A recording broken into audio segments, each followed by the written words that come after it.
ખેડાથી સમાચાર સામે આવી રહ્યા છે। ખેડા સ્વામિનારાયણના લંપટ સાધુના વીડિયોનો મામલો સામે આવ્યો હતો। હરિભક્તોના વિરોધ બાદ ભગવાન સેના દ્વારા વિરોધ ભગવા સેનાના રાષ્ટ્રીય અધ્યક્ષ કમલ રાવેલે મુલાકાત કરી છે। ખેડાના વડતાલ મંદિર ખાતે સંત સાથે મુલાકાત કરી। મુખ્ય કોઠારી ડોક્ટર સંત વલ્લભદાસજી સ્વામી સાથે મુલાકાત કરી। લંપટ સાધુ પર શું કાર્યવાહી કરી તેનો જવાબ માંગ્યો છે। લાંછન નહીં પરંતુ કલંક લગાડતી આ ઘટના છે તેવું કમલ રાવલનું કહેવું છે। ખેડા સ્વામિનારાયણના લંપટ સાધુના વીડિયોનો જે સમગ્ર મામલો સામે આવ્યો હતો ત્યારે હાલ ખેડાના વડતાલ મંદિર ખાતે સંત સાથે મુલાકાત કરી છે।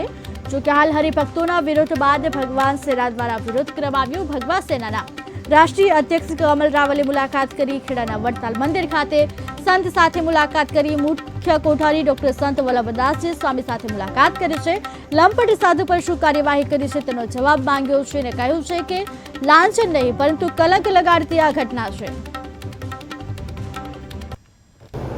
કોઈને આ કોઈ પણ જગ્યાએ કોઈ પણ નાગરિક આ કૃત્યમાં આવે અને ખાસ કરીને આવતું હોય તો આ આપણા માટે નિંદનીય છે, રહ્યું છે અને સખત શબ્દોમાં નિંદા કરવી એવું કહો તો એનાથી કાંઈ પૂરું નથી થઈ જતું। પણ હકીકત એવી છે કે આવી ઘટના ઘટે ત્યારે જે પગલાં લેવાના હોય એના સંપ્રદાય લે છે। ભવિષ્ય ભૂતકાળમાં પણ લીધા છે, આજે પણ લીધા છે ને ભવિષ્યમાં પણ પગલાં લેવા તૈયાર છીએ। પણ અમને અત્યારે એવું જણાય છે કે અમુક ઘટનાઓ એવી હોય છે કે જે વર્ષો પહેલાંની હોય અને ક્યાંક કોઈક બીજા ભાવનાથી આ કૃત્યમાં કોઈને સંડોવીને આગળ ચાલતા હોય।